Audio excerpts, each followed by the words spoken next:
Halo,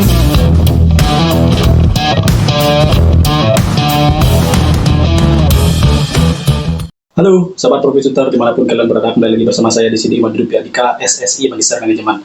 Nah, kemarin saya ada membuat sebuah community ya, artinya sebuah postingan di community yang bernama Beli Made Coba Ulas. Nah, dari community tersebut, dari post di community tersebut tadi, itu ada yang komen ya. Jadi intinya komen tersebut adalah tentang bagaimana prospek untuk saham-saham konstruksi ya di tahun 2023. Nah, jadi saya ada 4 ya tangkap poinnya. Yang pertama adalah kondisi saham konstruksi. Kemudian yang kedua, kenapa saham konstruksi bisa longsor. Kemudian yang ketiga adalah bagaimana harapan untuk saham-saham konstruksi di tahun 2023. Dan yang keempat adalah bagaimana strateginya kita mengatur portofolio apabila kita sudah nyemplung di saham konstruksi dan ternyata kita menjadi salah satu korban ya dari longsor tadi atau nyungsep sahamnya. Nah, jadi saya bahas dulu yang pertama deh. Jadi kondisi konstruksi, saham-saham konstruksi yang ada di bursa efek kita, ya milik pemerintah, atau kita bisa bilang saham-saham perusahaan karya, yaitu ada 4 ya, ada Waskita, ada Wika, kemudian Adikarya dan juga PTPP Perumahan.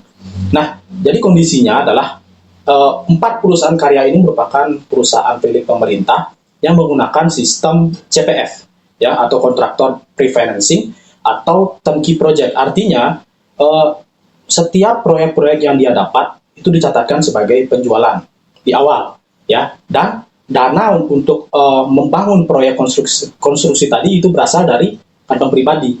Nah, nanti seandainya proyek tersebut sudah selesai, nanti kan ada agreement-nya ya, agreement dengan yang memberikan proyek, entah itu pemerintah ataupun swasta gitu ya. Si pemilik proyek boleh membayar si kontraktor tadi ya itu dengan sistem cicilan ataupun lunas, tetapi dia bisa membayar apabila sudah memberikan penghasilan bagi mereka ya. Seperti contoh misalkan ada proyek jalan tol nih ya, kemudian yang diberikan proyek adalah Waskita gitu misalkan ya, Waskita. Nah, apabila tol tersebut sudah jadi, tol tersebut sudah menghasilkan gitu ya bagi si pemilik proyek yang memberikan proyek kepada Waskita, baru deh dia boleh membayar ya, baru dia bisa membayar si kontraktor tadi. Nah, di sini kan ada catatan. Jadi karena dia menggunakan uang di awal, jadi hutang di awal itu besar. Dia memerlukan modal yang sangat jumbo. Nah, terkadang ada juga yang tidak memiliki dana sebesar itu, akhirnya dia meminjam. Tetapi kelebihannya dengan sistem ini, itu adalah perusahaan karya, ya saham-saham perusahaan karya tadi, atau si kontraktor tadi ya, bisa menjual dengan harga lebih tinggi. Ya, misalkan nih, jika ada kontraktor yang tidak menggunakan sistem CPF atau kontraktor pre-financing tadi, ya dia kan harus bersaing ya satu sama lain untuk harga yang termurah. Pemilik proyek harus membayar di muka.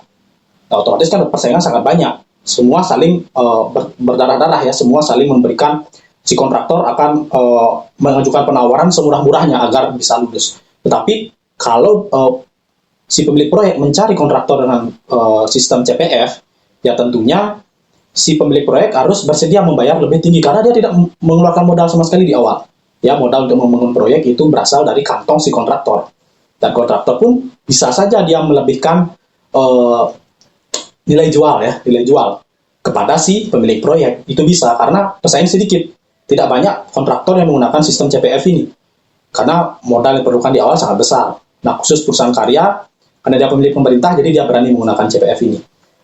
Nah, jadi yang jadi pertanyaan sekarang adalah dengan menggunakan modal yang sangat besar di awal, yang belum tentu nanti pembayarannya itu bisa langsung pada saat proyek itu selesai.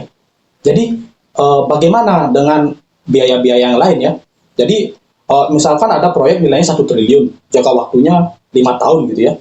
Nah, di awal dia harus mengeluarkan uang 5 triliun. Dan pada saat tahun berjalan, tahun pertama, tahun kedua, tahun ketiga, biaya operasional kan tetap ada. Biaya untuk bayar pegawai, kemudian untuk bayar biaya bangunannya, biaya bahan-bahan bangunan, yang belum lagi nanti bahan bangunan juga bakal naik gitu ya, akibat adanya inflasi dan lain sebagainya. Ini yang menanggulangi siapa? Berpengaruh kepada laporan keuangan si kontraktor. Kalau laporan keuangan pemilik proyek ya tidak berpengaruh, karena dia bisa membayar nanti pada saat sudah menghasilkan gitu ya, pada saat proyek sudah jadi dan sudah bisa menghasilkan revenue bagi mereka si pemilik proyek. Nah, Jadi memang dengan sistem seperti tadi memang agak riskan, jadi perlu modal di awal yang besar.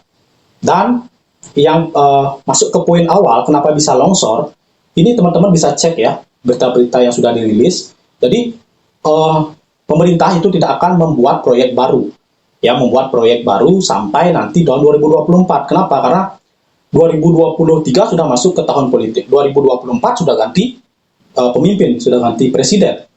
Nah, jadi setidaknya proyek-proyek yang sudah dijalankan ini harus ngebut selesai. Karena nanti jika presiden nanti tahun 2024 itu beda visi, ya bisa jadi proyek saat ini jadi terbengkalai gitu loh. Kan ini bisa menjadi citra buruk ya bagi pemerintahan saat ini, makanya dikebut. Nah, dengan adanya sistem CPF tadi, ya, yang dimana si kontraktor itu mencatatkan penjualan baru sebagai pemasukan, yang langsung dibayarkan sebagai keuntungan. Nah, jadi berpengaruh nih jika tidak ada proyek baru. Ya, jadi setiap ada proyek baru dicatatkan gitu ya. Jadi laporan keuangan itu sistemnya namanya accrual basic. Jadi pada saat dapat proyek, deal proyek itu dicatatkan sebagai penjualan, langsung dia mendapatkan laba. Dia mencatatkan laba di sana pada saat ada proyek baru ini.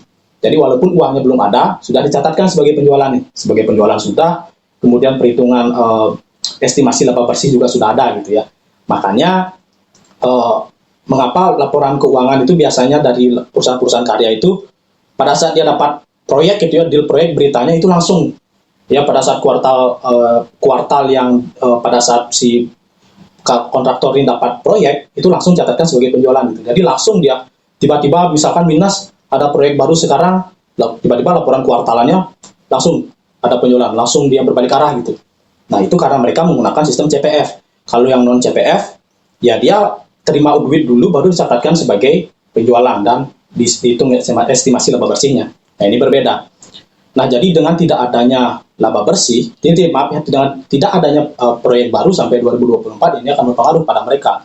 Padahal biaya-biaya yang lain, biaya operasional, kemudian tadi gaji karyawan, biaya bahan-bahan bangunan yang akan fleksibel ya, setiap tahun itu kan tidak mungkin sama gitu.